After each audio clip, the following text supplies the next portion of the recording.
But one thing sticks out to me this morning more than anything is we're 24 hours away from finding out if we're going to get a lockout or the WNBA 2026 season coming back. Is these 8 proposals that has been sent out between the players union and the owners since Christmas. 8 proposals.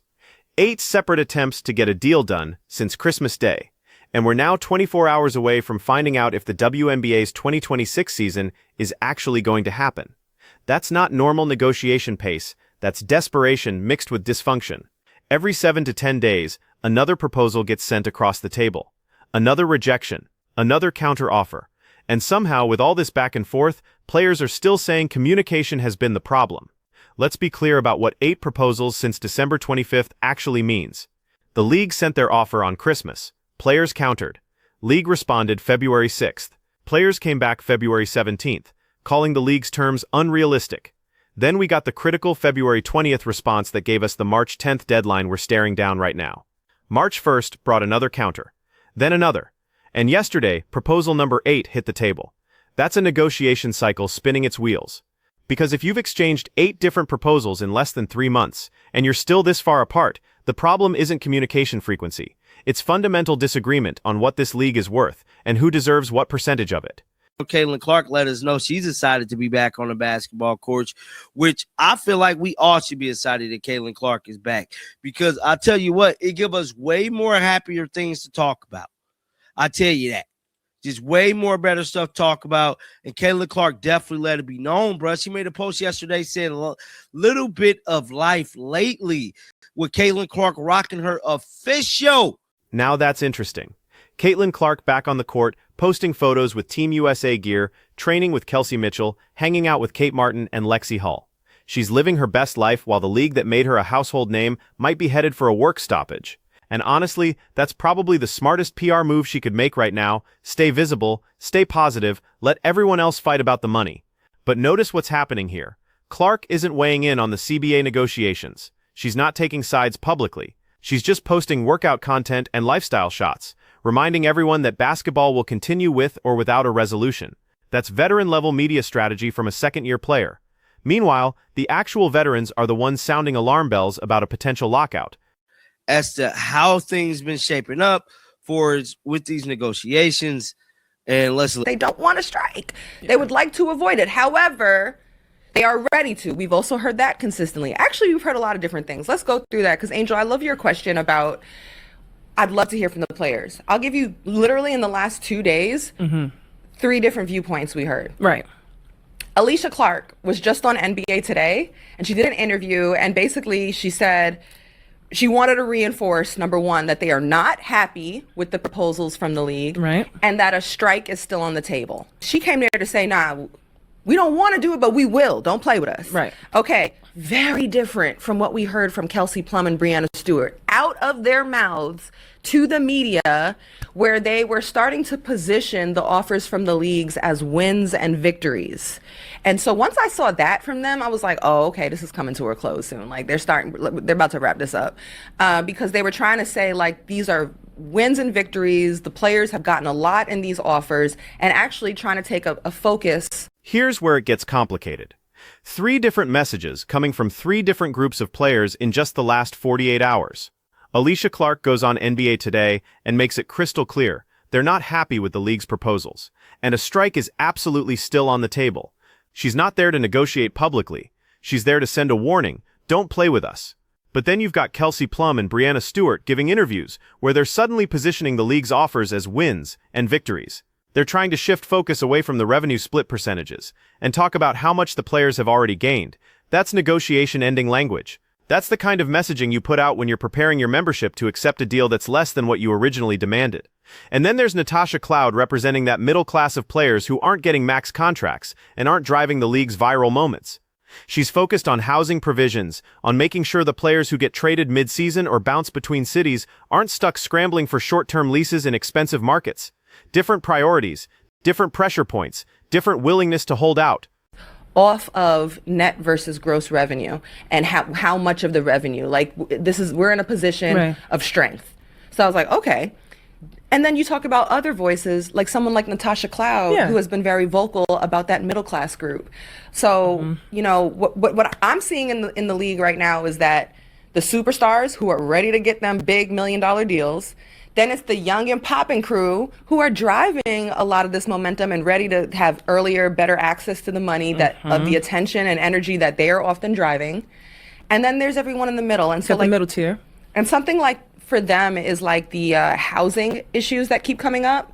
So that was important for that middle group. They Yeah. want housing because it's often that middle group who might have to make changes or moves from city to city. You know, often superstars get a chance to build somewhere. Yeah. Or even get moved in the middle of the season. These leases are short term often. How do they need that taken care of for them. Certain cities are more expensive Yep. than others. So for that, Some are like- mothers. Right. All the care from others, but like how are they being protected within the CBA beyond the flashy $1 million for the superstars and, you know, average And don't wage? forget about your vets who are trying to close it out and get their last contract and get a little bit before they retire. Can't forget about them. 3 distinct factions inside the players' union, each with their own breaking point. The superstars who are about to get $1 million deals either way. They can afford to be patient. The young stars like Clark and Angel Reese, who are driving ratings and merchandise sales right now, they want earlier access to the money their popularity is generating, but they're also not trying to blow up the league over it. And then you've got everyone in between. The veterans trying to maximize their final contracts, the role players who need housing guarantees and better per diem rates because they're not getting Nike endorsement deals. When you've got that much internal division, you get exactly what we're seeing: confusing public messaging, leaked proposals, players contradicting each other in interviews. It's not a unified front. It's 3 different groups trying to negotiate 3 different deals simultaneously. And here's what makes that particularly problematic. The league knows it. Ownership can see the cracks. They know the superstars are ready to sign. They know the young stars don't want to miss games during their peak popularity. They know the middle class is getting nervous about losing paychecks. That's leverage. That's why we're on proposal number 8 with 24 hours left, and the league still hasn't blinked. Do you think that this is going to get done in time by the deadline? I'm Angel? going to be honest with you guys, and I'm going to look right here at my camera. I think there's going to be a lockout. I don't want it to be. Wow. Trust me. I want to see these girls play. I'm front and center. I live in LA now. I'm at all the Sparks games, front row and center, supporting all the teams that come in, cheering. I practice with some of them. I don't want to see this. But I think this deadline right now, I don't think it's happening. I am confused. It's not clear to me where the players are most unified on. On one hand, it looks like they're ready to strike or prepared for it. On the other hand, it looks like they're trying to wrap this up and not miss time. And increasingly in these last few days, there have been so many chefs in the kitchen and messaging and leaks. It seems confusing. I wonder if it's confusing for them. It seems like it's confusing for them. Candace Parker calling it right there. She thinks there's going to be a lockout. Not because she wants one, but because the deadline is going to force a bad decision. When you've got this many chefs in the kitchen, this many conflicting messages, this much confusion about what the players actually want, you don't get a good deal. You get a rushed compromise that satisfies nobody. And that timeline pressure is real. Training camps are supposed to start soon. Teams need to finalize rosters. Broadcasters need to lock in schedules. Sponsors need confirmation that games are actually happening. Every day past March 10th without a deal costs everyone money. But it doesn't cost everyone equally. The owners have other businesses. The players have mortgages and families and overseas opportunities that are time sensitive. So with that being said, if something is confusing, it's all these chefs in the kitchen. Does that look like something that a meal is about to be prepared? No, it doesn't. girl, the timeline might actually pressure them into getting it done without having all their questions answered. I don't think and that's so. and that's unfortunate. Yeah, I don't think so. Such is business. We'll see. We'll see. We'll keep you updated. Obviously, information will be coming in, but wow. Really, really, really interesting stuff. Yeah, you better. Yeah, you better.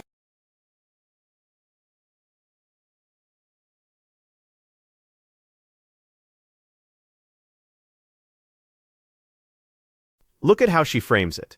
So many chefs in the kitchen. That's not a communication problem. That's a leadership problem. When you can't present a unified message to the media, you definitely can't present a unified front to ownership across the negotiating table. And ownership knows that the clock is their friend right now. The league can wait. They've got the financial cushion to absorb a delayed start if it comes to that. They know that every day closer to the deadline, more players start panicking about missing paychecks. More agents start calling union leadership, asking if this is really worth it. More veterans start doing the math on how much money they'll lose if games get canceled. Business. We'll see. We'll keep you updated. Obviously, information will be coming in, but wow. Really, really, really interesting stuff. Yeah, you better. Yeah, you better.